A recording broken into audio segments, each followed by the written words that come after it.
C'est l'histoire d'un mec de 19 ans qui en l'espace d'un an est passé de latéral gauche remplaçant avec la réserve de l'Ajax Amsterdam à joueur professionnel du Paris Saint-Germain, mais surtout à titulaire pour l'événement le plus important de la saison, l'anniversaire de Neymar. L'histoire est improbable, peut-être plus que celle d'un SDF devenu millionnaire en achetant un ticket à gratter. Michael Baker ressemble à un Hollandais lambda comme on en trouve une centaine dans tous les campings de France l'été. Cependant, lui a atteint la capitale et a accès aux soirées privées les plus réputées au monde. Avoir le statut de joueur du Paris Saint-Germain ouvre pas mal de portes. C'est un avantage social colossal. Certains ont dû travailler énormément pour pouvoir honorer ce titre. Neymar Junior a dû gagner une Ligue des Champions, les Jeux Olympiques, une Coupe des Confédérations, une Libertadores, une Coupe du Monde des clubs, bref une montagne de trophées avant que le PSG le libère de ses chaînes en Catalogne et lui fasse réaliser son rêve parisien. Pareil pour Keylor Navas, lui a bataillé toute une carrière, remporté 3 Ligues des Champions d'affilée et ses efforts l'ont envoyé sur le toit du monde, là où tous décident, à Paris. Côtoyer la crème du football mondial, ça se mérite, c'est l'objectif de tout joueur normalement constitué, avec un minimum d'ambition, mais alors comment un remplaçant de la réserve de l'Ajax, donc un sous-joueur de football, a-t-il pu rejoindre le putain de Paris Saint-Germain?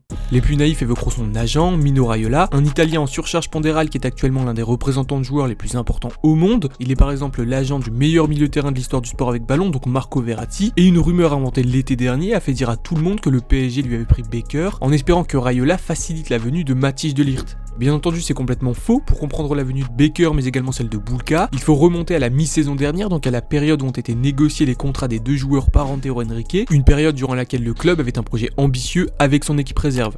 A l'époque, le PSG souciait énormément de sa N2, l'équipe coûtait de l'argent au club, beaucoup d'argent et n'apportait aucun avantage. L'objectif initial d'une équipe réserve, c'est de garantir le développement des jeunes joueurs, d'entamer une transition entre l'équipe U19 et le groupe professionnel. Malheureusement, la National 2 est d'un niveau bien inférieur à la Ligue 1 et elle n'apporte absolument rien à une équipe comme le PSG.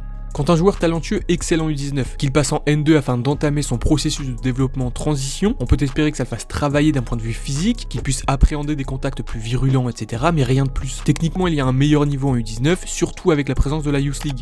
En gros, pour une équipe comme le PSG qui possède un excellent centre de formation en plus d'un groupe professionnel qui fait bander l'Europe tout entière, avoir un groupe en N2 n'a aucune utilité. Les bons joueurs du 19 sont trop forts pour la N2 donc perdent leur temps, ralentissent leur développement. Les autres sont des joueurs qui n'ont aucun avenir en équipe première. Après avoir fait ce constat, le directeur sportif de l'époque, donc Antero Henrique, avait plusieurs solutions qui s'ouvraient à lui. Il pouvait contacter la FFF et la LFP afin de leur demander d'avoir la possibilité de bénéficier du système de montée jusqu'en Ligue 2 pour son équipe réserve. Actuellement en France, ce n'est pas autorisé. Les réserves de clubs pro ne peuvent pas atteindre le circuit pro. Ou alors il pouvait supprimer son équipe réserve afin de donner plus de pouvoir aux U19 et chercher en parallèle un club affilié dans un championnat type D1 belge, portugaise ou néerlandaise pour y prêter chaque année des espoirs du club et les préparer au très haut niveau.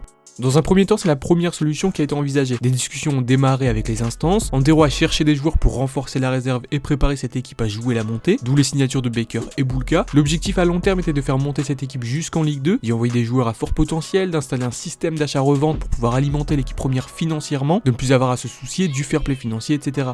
Le PSG aurait eu une équipe attractive en seconde division pour les pépites qui ont peur de signer à Paris et manquer de temps de jeu. Cette équipe aurait pu préparer les jeunes à la Ligue 1, leur servir de préparation avant de rejoindre le groupe pro. Ça aurait clairement fait passer un cap au PSG tant économiquement que sportivement, mais la FFF et la LFP ont refusé le projet.